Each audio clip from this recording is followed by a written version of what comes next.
नमस्कार दोस्तों, स्वागत करते हैं आप सभी का अवस्थित जी क्विज में। तो दोस्तों आज जो है कि बिहार कार्यालय परिचारी यानी कि ऑफिस असिस्टेंट के लिए हिंदी का एक न्यू प्रैक्टिस सेट लेके आए हुए हैं, जो आपके एग्जाम सिलेबस पर ये प्रैक्टिस सेट है। देखिए आपके पेपर में हिंदी से 30 प्रश्न पूछा जाएगा और रिजल्ट बनाने के लिए काफ़ी महत्वपूर्ण ये आपका सेक्शन है। तो ये सेक्शन को बिल्कुल हम डिटेल में आपको कंप्लीट करवा देंगे। तो जो भी नए बच्चे हैं चैनल को जरूर सब्सक्राइब कर लीजिएगा आप सभी। देखिए जितने भी एक्सपेक्टेड प्रश्न बन सकते हैं वो सारा प्रश्न हम आपको कंप्लीट करवाएंगे। तो चलिए शुरू करते हैं। देखिए आज की सेशन में जो भी प्रश्न आपको बताया जाएगा उसको आप याद जरूर कर लीजिएगा, और जो भी न्यू बच्चे हैं पूरा क्लास को देखिएगा, बहुत सारा चीज़ें आपको सीखने के लिए मिलने वाला है आज के इस सेशन में। तो चलिए शुरू करते हैं। सभी एक बार वीडियो को लाइक करके शेयर जरूर कर दीजिएगा अपने अपने दोस्तों में। जो भी चैनल पर नए हैं चैनल को जरूर सब्सक्राइब करके घंटी को प्रेस कर लीजिएगा, ताकि जब भी क्लास हो नोटिफिकेशन आप सभी को मिल जाए। तो बेल आइकन को जरूर दबा लीजिएगा आप सभी।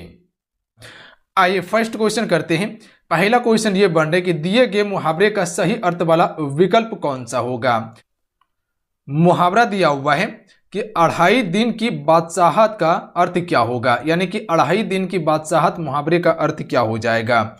अगर इन सेट में किसी भी क्वेश्चन का आंसर पता हो तो अपना आंसर आपसे नीचे कमेंट बॉक्स में जरूर बताते चलिएगा। इतना सा काम आपसे पर डे जरूर कर लिया कीजिए, नेक्स्ट लेवल तक आपका तैयारी होगा। क्योंकि आपसे को बार बार कहते हैं कि क्वेश्चन का आंसर आपसे लिखा कीजिए, क्योंकि जिस क्वेश्चन का आंसर आप लिख देते प्रॉपर वो क्वेश्चन आपको याद हो जाता है। तो इतना सा काम आप पर डे कर लिया कीजिए, देखिए आपका स्कोर जरूर बढ़ेगा। Right answer option number B हो जाएगा। थोड़े दिन की शासन शौकत, ध्यान रखिएगा आप सभी, ऑप्शन में भी बिल्कुल करेक्ट आंसर हो जाएगा। क्लियर है। कुछ आप सभी मुहावरे को याद रखिएगा जहां से क्वेश्चन आपके पेपर में पूछा जा सकता है। अगर क्वेश्चन पूछ लिया जाए अंग अंग ढीला होना का अर्थ क्या होता है, तो बहुत थक जाना इसका अर्थ होता है। आंख दिखाना का अर्थ क्या होता है, तो गुस्सा से देखना, ध्यान रखिएगा, या गुस्से से देखना। आग दिखाना का अर्थ गुस्से से देखना। अगर क्वेश्चन पूछा जाए कि आंखों में धूल झोंकना, मुहावरे का अर्थ क्या होता है, धोखा देना। अगर क्वेश्चन पूछा जाए कान भरना, मुहावरे का अर्थ क्या होता है, चुगली करना होता है, ध्यान रखिएगा आप सभी। अगला नोट कीजिएगा, मुंह में पानी भर आना का अर्थ क्या होता है, तो दिल ललचाना, ध्यान रखिएगा। मुंह में पानी भर आना का अर्थ क्या होता है, दिल ललचाना। अगला क्वेश्चन नोट कीजिएगा, अंगूठा दिखाना, मुहावरे का अर्थ क्या होता है, देने से साफ इनकार कर देना या समय पर धोखा देना भी होता है। अगला है ईद का चांद होना, मुहावरे का अर्थ क्या होता है, बहुत कम दिखना। अगला क्वेश्चन याद रखिएगा, नमक मिर्च लगाना का अर्थ क्या होता है, तो बहुत चढ़ा बढ़ाकर कहना, ध्यान रखिएगा। नमक मिर्च लगाना का अर्थ क्या होता है, बहुत चढ़ा बढ़ाकर कहना। अगला क्वेश्चन याद कीजिएगा आप सभी, भीगी बिल्ली बनना, मुहावरे का अर्थ क्या होता है, डर जाना। अगला क्वेश्चन नोट कर लीजिएगा, चिकना घड़ा होना का अर्थ क्या होता है, कुछ भी असर ना होना। देखिए ये मुहावरा का सिलेक्टेड क्वेश्चन है जहां से आपके पेपर में पूछा जा सकता है, तो इसे आपसे याद जरूर कर लीजिएगा। अगर एक बार में याद नहीं होता है तो 2 से 3 बार इसको जरूर कवर कर लीजिएगा, यहां से प्रश्न आपको देखने के लिए मिल सकता है। घी के दिए जलाना, मुहावरे का अर्थ क्या होता है, खुशी मनाना। अगला क्वेश्चन नोट कीजिएगा, छक्के छोड़ाना, मुहावरे का अर्थ क्या होता है, बुरी तरह से पराजित कर देना या करना। अगला है कि 4 चांद लगाना, मुहावरे का अर्थ क्या होता है, शोभा बढ़ाना। अगला है कान खाना, मुहावरे का अर्थ क्या होता है, शोर करना या परेशान करना। कान खड़ा होना के क्या अर्थ होता है, चौकन्ना होना, ध्यान रखिएगा आप सभी, चौकन्ना होना इसका सही होगा। अगला है कौवे उड़ाना, मुहावरा का अर्थ क्या होता है, घटिया काम करना, ध्यान रखिएगा आप सभी। अगला है दाल ना गलना, मुहावरे का अर्थ क्या है, बस ना जलना। अकल का दुश्मन होना, मूर्ख होना। अकल के घोड़े दौड़ना, तरह तरह के विचार आना मन में। आंख चुराना यानी छिपाना। कान कतरना, बहुत चतुर होना। अगला है कि कान पर जू तक ना रेंगना, इसका अर्थ क्या है, कुछ असर ना होना। अगला क्वेश्चन नोट कीजिएगा, कानो कान खबर ना होना, मुहावरे का अर्थ क्या होता है, बिल्कुल कुछ पता ना चलना। अगला है नाक में दम करना, मुहावरे का अर्थ क्या होता है, बहुत तंग करना। अगला है मुंह की खाना, तो इसका अर्थ क्या होता है, हार मानना, ध्यान रखिएगा आप सभी। अगला है मुंह ताकना का अर्थ क्या होता है, दूसरे पर आश्रित होना। दांत खट्टे करना, मुहावरे का अर्थ क्या होता है, बुरी तरह से हारना। अगला है गले का हार होना, मुहावरे का अर्थ क्या होता है, बहुत प्यार होना। हवा से बातें करना, मुहावरे का अर्थ क्या होता है, बहुत तेज दौड़ना, ध्यान रखिएगा आप सभी। अगला क्वेश्चन नोट कर लीजिएगा, पानी पानी होना का अर्थ क्या होता है, लज्जित होना। आकाश में बातें करना, मुहावरा का अर्थ क्या होता है, बहुत ऊंचा होना। ये रिवाइज करने में आपको काफी मदद करने वाला है, लास्ट समय में एक बार इसे जरूर देख लीजिएगा। खाक छाना, मुहावरे का अर्थ क्या होता है, दर दर भटकना। होश उड़ाना, मुहावरे का अर्थ क्या होता है, शुद्ध बुद्ध खोना। अगला है कि हवा लगाना, मुहावरे का अर्थ क्या होता है, असर ना पड़ना। खून चूसना मुहावरे का अर्थ क्या होता है? बहुत परेशान करना। अगला है आंख मारना मुहावरे का अर्थ क्या होता है? इशारा करना। गले का हार होना मुहावरे का अर्थ क्या होता है? बहुत प्रिय होना। ईद का चांद होना मुहावरे का अर्थ क्या होता है? बहुत दिनों के बाद दिखाई देना। मैदान छोड़ देना मुहावरे का अर्थ क्या होता है? हार मान लेना। हाथ साफ करना मुहावरे का अर्थ क्या होता है? ठगना या मालामाल करना। अगला है कि आपसे बाहर ना होना का अर्थ क्या होता है? क्रोध से अपने बस में ना करना। मुंह में पानी आना मुहावरे का अर्थ क्या होता है? दिल या मन ललचना। ध्यान रखिएगा। तो ये एक मुहावरा का कुछ सिलेक्टेड क्वेश्चन था, इसे आप सभी याद जरूर कर लीजिएगा, काफी आपको मदद करने वाला है पेपर में। अगला क्वेश्चन कर लेते हैं। क्वेश्चन है कि शांत रस में 9वां रस मानने वाला आचार्य को क्या कहते हैं? तो इसे उद्भट कहा जाता है। ध्यान रखिएगा, ऑप्शन में एक करेक्ट आंसर हो जाएगा। याद रहेगा, अगर क्वेश्चन पूछ लिया जाए कि शांत रस के 9वां रस को मानने वाला आचार्य को क्या कहा जाता है, तो उद्भट कहा जाता है। अगला है निम्न विकल्पों में से निर्देशानुसार वाच्य परिवर्तन का विकल्प चुनिए, यानी कि वाच्य परिवर्तन को चुनना है। वाच्य दिया हुआ है कि हम इतना नहीं चल सकते हैं, इसका भाववाच्य क्या होगा? यानी कि भाववाच्य बनाना है यहाँ पर कि हम इतना नहीं चल सकते हैं। तो इसका करेक्ट आंसर हो जाएगा हमसे इतना नहीं चला जाता है, ये इसका भाववाच्य। ध्यान रखिएगा, यानी कि इसके भाव को बताया जा रहा है कि हम इतना नहीं चल सकते हैं या हमसे इतना नहीं चला जाता है। तो ऑप्शन में डी बिल्कुल करेक्ट आंसर हो जाएगा। ध्यान रखिएगा, आप सभी याद रहेगा आप सभी को।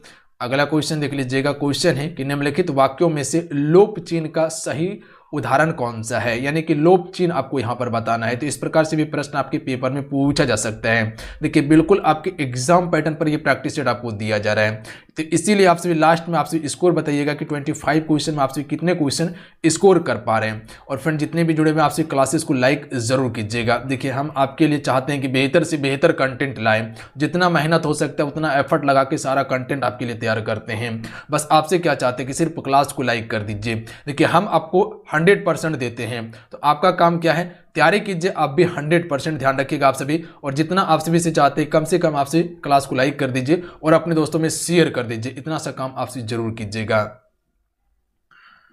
तो राइट आंसर ऑप्शन में हो जाएगा भारत की राजधानी डैश है। तो यही जो है कि आपका क्या है? लोप चिन्ह है। तो भारत की राजधानी कहां पे है? दिल्ली में है। ध्यान रखिएगा आप सभी। तो लोप चिन्ह की अगर बात किया जाए तो इसका correct answer option number B हो जाएगा। तो यही आपका क्या है? लोप चिन्ह है। तो ऑप्शन में ए बिल्कुल करेक्ट आंसर होगा। याद रहेगा आप सभी को। अगला क्वेश्चन है कि निम्नलिखित विकल्पों में से बहुब्रीहि समास के शुद्ध विग्रह की पहचान कीजिए। इनमें से कौन सा बहुब्रीहि समास का एक शुद्ध विग्रह है? सबसे पहले ये समझ लीजिए कि बहुब्रीहि समास कहते किसे हैं। तो आप सभी को पता होगा कि इसमें ना तो प्रथम पद और ना ही अंतिम पद इसका प्रधान होता है। ध्यान रखिएगा, दोनों में से कोई भी पद इसका प्रधान नहीं होता है। यह किसी तीसरे अर्थ को संबोधित करता है। जैसे कह सकते हैं कि लंबा है उधर, अर्थात क्या होता है? गणेश होता है।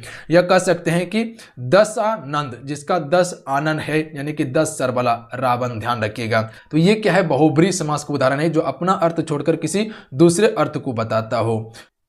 तो इसका correct answer option number D हो जाएगा। ध्यान रखिएगा, खगेश, यानी कि खगों का इस है जो, अर्थात क्या हो जाएगा? गरुड़ हो जाएगा। ध्यान रखिएगा, खगों का इस है जो, अर्थात क्या हो जाएगा? गरुड़। यह बिल्कुल बहुब्रीहि समास का शुद्ध विग्रह होगा। ध्यान रखिएगा, यह सभी नहीं होगा। अगला क्वेश्चन देख लीजिएगा।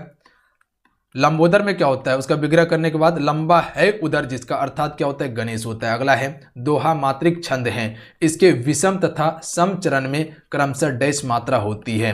आपको एक लेक्चर जो है कि छंद का देने वाले हैं, जो कि टॉपिक वाइज ही रहने वाला है, जिसमें आपको छंद गिनती करने के लिए बताएंगे कि छंद को आप सभी कैसे गिनती कर सकते हैं, कि किसमें कितना चरण होता है।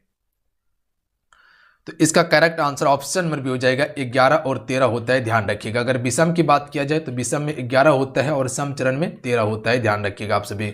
अगला क्वेश्चन है, जो किसी विषय का ज्ञाता हो उसके लिए एक शब्द होगा। कल के लेक्चर में आप सभी को अनेक शब्दों के लिए एक शब्द आपको बताए थे हम। चलिए बताइएगा आप सभी। जो विषय का ज्ञाता हो उसे हम सभी विशेषज्ञ कहते हैं। ध्यान रखिएगा, ऑप्शन नंबर डी बिल्कुल करेक्ट आंसर हो जाएगा। अगला है, निम्नलिखित में से अंतर का अर्थ नहीं होता है। इनमें से कौन सा एक अंतर का अर्थ नहीं होता है? देखिए, दूरी होता है, बिल्कुल होता है। शेष होता है, बिल्कुल होता है। हृदय भी अंतर का अर्थ होता है, जबकि आकाश अंतर का अर्थ नहीं होता है। तो ऑप्शन नंबर बी बिल्कुल करेक्ट आंसर होगा। क्लियर है? अगला क्वेश्चन देख लीजिएगा। जो पहले कभी ना हुआ हो उसे हम सभी क्या कहते हैं? जो पहले कभी ना हुआ हो उसे अभूतपूर्व कहा जाता है। क्या कहा जाता है? अभूतपूर्व कहा जाता है। अगला है दिए गए वाक्यांश के लिए एक शब्द दीजिए। वाक्यांश दिया हुआ है कि विज्ञान से संबंध रखने वाला को क्या कहते हैं। जो विज्ञान से संबंध रखता है उसे हम सभी क्या कहते हैं, वैज्ञानिक कहते हैं। देखिए ये सीरीज आप सभी अगर कवर कर लेते हैं तो कहीं ना कहीं आपको स्कोर करने में समझ लीजिए काफ़ी आपको हेल्प करने वाला है। ध्यान रखिएगा आप सभी, बिल्कुल आपके एग्जाम पैटर्न पर तैयार किया गया है। जिस प्रकार से क्वेश्चन पूछा जाता है वही क्वेश्चन आपको दिया जा रहा है। एक्सपेक्टेड क्वेश्चन कवर कर रहे हैं जहां से पेपर में प्रश्न पूछा जा सकते हैं। तो ये सीरीज आप सभी पर डे जरूर कवर कर लीजिए लास्ट तक, जब तक आपका एग्जाम नहीं हो जाता है। देख लीजिए आपका स्कोर जरूर इंप्रूव होगा। ध्यान रखिएगा आप सभी। अगला है दिए गए वाक्य का वह भाग ज्ञात करें जिसमें कोई त्रुटि है, यानी कि इसमें त्रुटि वाला भाग आपको बताना है। क्वेश्चन दिया हुआ था, वाक्य है कि सूरज कुंड से प्रतिवर्ष बड़ा मेला लगता है, इसमें कौन सा भाग त्रुटि है। तो right answer option number B हो जाएगा। ध्यान रखिएगा आप सभी, सूरज कुंड से नहीं होगा, यहाँ पर सूरज कुंड में होगा। ध्यान रखिएगा आप सभी। तो यहाँ पर इसको काट के हटा सकते हैं कि सूरज कुंड में प्रतिवर्ष बड़ा मेला लगता है। तो ध्यान रखिएगा यही गलत है, आपका से नहीं होगा। अगला है रिक्त स्थान को भरने के लिए उपयुक्त शब्द का चयन कीजिए, यानी कि वह खाना डैश चुका है। तो कह सकते हैं, क्या कह सकते हैं कि वह खाना जो है वो खा चुका है। ध्यान रखिएगा आप सभी, वो खाना क्या कर चुका है, खा चुका है। तो यहाँ पर खा चुका है बिल्कुल करेक्ट आंसर हो जाएगा बी नंबर। अगला क्वेश्चन देख लीजिएगा, जो कहा ना जा सके उसे क्या कहते हैं। तो जो कहा ना जा सके उसे हम सभी अकथनीय कहते हैं। ध्यान रखिएगा, याद रहेगा आप सभी को, जो कहा ना जा सके उसे अकथनीय कहा जाता है। अगला है जो समय की सृष्टि के अनुकूल हो, तो उसे हम सभी समयानुकूल कहते हैं। जो समय की सृष्टि के अनुकूल हो उसे हम सभी क्या कहते हैं, समयानुकूल कहते हैं। यानी कि option number D correct answer हो जाएगा। ध्यान रखिएगा आप सभी। अगला क्वेश्चन देख लीजिएगा, क्वेश्चन में 15 है, जो सब कुछ जानता हो। तो जो सब कुछ जानता हो उसको हम सभी सर्वज्ञ कहते हैं। ध्यान रखिएगा आप सभी, क्या कहते हैं जी, सर्वज्ञ कहते हैं जो सब कुछ जानता है। अगला है निम्नलिखित में से कौन सा वाक्य संबंध कारक का सही उदाहरण है। इनमें संबंध कारक के बारे में बात किया गया है। तो संबंध कारक के बारे में आपको बताए थे ना कि कारक का कितना भेद है, 8 भेद है। चलिए बताइएगा आप सभी, इनमें से संबंध कारक का कौन सा उदाहरण है। तो इसका correct answer option number D हो जाएगा। ध्यान रखिएगा, संबंध कारक में आपको क्या बताया, इसका चिन्ह क्या होता है, का होता है, की होता है, बताए थे ना आप सभी को। तो ध्यान रखिएगा, यहाँ पर देख सकते हैं का दिया हुआ है, दिया है ना कि गंगा का पुत्र भीषण वान चलाने में बड़े बड़ों के कान काटते थे। ध्यान रखिएगा आप सभी। तो का के हो गया, का की के हो गया, ये सभी संबंध कारक का चिन्ह है। ध्यान रखिएगा आप सभी। तो option number D correct answer हो जाएगा। ध्यान रखिएगा आप सभी। अगला क्वेश्चन देख लीजिएगा, क्वेश्चन है कि मुझे बाजार से कुछ लाना है, वाक्य में से कौन सा सर्वनाम है। मुझे बाजार से कुछ लाना है, तो कुछ किसके लिए प्रयोग होता है पता है सर्वनाम में आप सभी को। सबका नाम को हम सभी क्या कहते हैं, सर्वनाम कहते हैं। तो कुछ होता है अनिश्चित चीज के लिए। ध्यान रखिएगा आप सभी, यानी कि यहाँ पर अनिश्चयवाचक सर्वनाम हो जाएगा। Option number D correct answer हो जाएगा। ध्यान रखिएगा आप सभी, option number D correct answer हो जाएगा, अनिश्चयवाचक हो जाएगा। निजवाचक में क्या होता है, इसमें निजी वस्तु का बोध होता है। जैसे कि ये मेरे बारे में कह सकते हैं कि ये काम हम स्वयं कर सकते हैं, यानी कि ये निजी बात हो चुका है। संबंधवाचक में जहाँ पर संबंध की बात किया जाए। निश्चयवाचक में क्या होता है, जहाँ पर निश्चित वस्तु या व्यक्ति का बोध हो वहाँ पर निश्चित होता है। अगला है जिसकी गर्दन सुंदर हो उसे क्या कहते हैं। तो जिसकी गर्दन सुंदर हो उसे हम सुग्रीव कहते हैं। ध्यान रखिएगा, डी करेक्ट आंसर होगा। अगला है लौकिक, इसका अर्थ क्या होगा। तो जो इस लोक की बात हो उसे हम सभी क्या कहते हैं, लौकिक कहते हैं। जो इस लोक की बात हो, ऑप्शन में डी करेक्ट आंसर होगा। अगला है पुरुष एवं स्त्री की जोड़ा को क्या कहते हैं। तो इस जोड़ा को हम सभी दंपत्ति कहते हैं। क्या कहते हैं जी, दंपत्ति कहते हैं। अगला क्वेश्चन है कार्य को नए ढंग से करने की पद्धति को क्या कहते हैं। तो जो कार्य को नए ढंग से करता है उसे नवीनीकरण कहा जाता है। क्या कहा जाता है, नवीनीकरण कहा जाता है। अगला क्वेश्चन देख लीजिएगा, निश्चित समय के भीतर पत्र का उत्तर न प्राप्त होने की दशा में अनुबोध के रूप में भेजा जाने वाला पत्र को क्या कहा जाता है। तो इसे अनुस्मारक कहा जाता है। ध्यान रखिएगा, ऑप्शन में डी करेक्ट आंसर हो जाएगा, अनुस्मारक कहा जाता है। अगला है वही रंग का विलोम शब्द है। तो देखिए वही रंग का क्या होता है, अंतर रंग होता है। ध्यान रखिएगा, ऑप्शन में एक करेक्ट आंसर हो जाएगा, अंतर रंग होता है वही रंग का। अगला है अनागत का विलोम क्या हो जाएगा, तो अनागत का हो जाएगा आगत। ध्यान रखिएगा आप सभी, आगत हो जाएगा अनागत का। अगला है मुझे बाजार से कुछ लाना है, वाक्य में कौन सा सर्वनाम है, तो क्या बताएं, मुझे बाजार से कुछ लाना है, तो यहाँ पर कुछ की बात किया गया है, तो अनिश्चित वाचक सर्वनाम हो जाएगा। शायद मेरे ख्याल से ये क्वेश्चन रिपीटेड है आपका।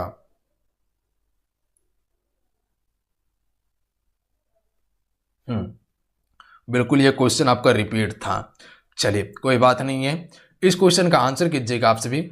ये क्वेश्चन आपके लिए है जिसका आंसर आपको नीचे कमेंट करके बताना है कि निम्नलिखित में से किस वाक्य में संभाव्य भविष्य काल की क्रिया का प्रयोग हुआ है। इनमें से कौन सा संभाव्य भविष्य काल की क्रिया का प्रयोग हुआ है। चार ऑप्शन आपके स्क्रीन पे दिए हुए हैं, चार ऑप्शन में आपको अपना आंसर नीचे कमेंट करके जरूर बताना है। और 25 क्वेश्चन में कितने स्कोर कर पाए नीचे कमेंट करके जरूर बताइएगा, क्योंकि एक क्वेश्चन रिपीट था आपका, तो 24 क्वेश्चन ही है, तो आंसर आपसी को बताना है कि कितना स्कोर कर पाए हैं। बिल्कुल ऑथेंटिक आपसे बताइएगा, जितना स्कोर किए हैं बस उतना ही आप सभी को बताना है। अगर गलती भी हुआ है तो कोई दिक्कत नहीं है, बिल्कुल टेंशन फ्री होकर आप सभी को पेपर देना है। तो मिलते हैं। जय हिंद, वंदे मातरम। ध्यान रखिएगा, पढ़ाई करते रहिएगा। जाते जाते फ्रेंड क्लास को लाइक करके शेयर अपने दोस्तों में जरूर करके जाइएगा। इतना सा काम आप सभी जरूर कीजिएगा। जय हिंद। देखिए आप सबको बताना चाहते हैं कि बिहार कार्यालय परिचारी परीक्षा 2025 के लिए एप्लीकेशन पे कोर्सेज लॉन्च कर दिया गया है, जो न्यू वैकेंसी निकाली गई है 3727 पदों पर। तो आप सभी जो भी बच्चे तैयारी कर रहे हैं फटाफट आपसे इसको ज्वाइन कर लीजिए और तैयारी करना शुरू कर दीजिए। मिनिमम फी में हम आपको तैयारी करवा रहे हैं। देखिए इसमें आप सभी को मिलेगा क्या क्या, तो इसमें आपको टॉपिक वाइज क्लासेस दिया जाएगा और यहाँ पर थ्योरी क्लास चलता है बेहतर कंटेंट के साथ में। ऑल सब्जेक्ट का ई बुक आपको मिलेगा, इंपॉर्टेंट नोट्स दिया जाएगा, इंपॉर्टेंट पीडीएफ रहेगा, टेस्ट सीरीज दिया जाएगा आप सभी को, ताकि आप सभी अपना तैयारी जांच सके। तो अगर अब की बार प्रॉपर आप सभी रणनीति बना के तैयारी कर लीजिएगा तो निश्चित है कि आप सभी सरकारी नौकरी ले लीजिएगा। तो मेरे साथ में जुड़िए, बेहतर तैयारी करवा देंगे हम आपको, जिससे कि आप सभी एक सीट पक्का कर लीजिएगा आराम से। ठीक है, तो जाइए ज्वाइन कीजिए और तैयारी करना शुरू कीजिए। जो माँ बाप का सपना है उसे प्रॉपर आप सभी पूरा करने में लग जाइए, क्योंकि अभी का दौड़ काफ़ी आपके लिए इंपॉर्टेंट है और अभी नौकरी लेने का दौड़ है। तो आपसे जाइए ज्वाइन कीजिए और तैयारी कीजिए। एप्लीकेशन का लिंक डिस्क्रिप्शन में दिए हुए हैं, अन्यथा आपको क्या करना है, सक्सेस योद्धा एप्लीकेशन को सर्च करना है प्ले स्टोर से, वहाँ से जाके डाउनलोड करके रजिस्ट्रेशन कर लीजिएगा। उसके बाद जाके आप सभी ज्वाइन कर लीजिएगा। बहुत ही कम फी लगने वाला है आप सभी को, इतना आप सभी ऐसे ही खर्चा कर देते हैं। अगर इतना फी दे के आप सभी अगर तैयारी कर लीजिएगा तो एक नौकरी आपका आराम से हो जाएगा। मेरे साथ में मेहनत कीजिएगा तो चीज़ें आपका हर चीज़ क्लियर होगा। तो जाइए माँ बाप का सपना पूरा कीजिए आप सभी।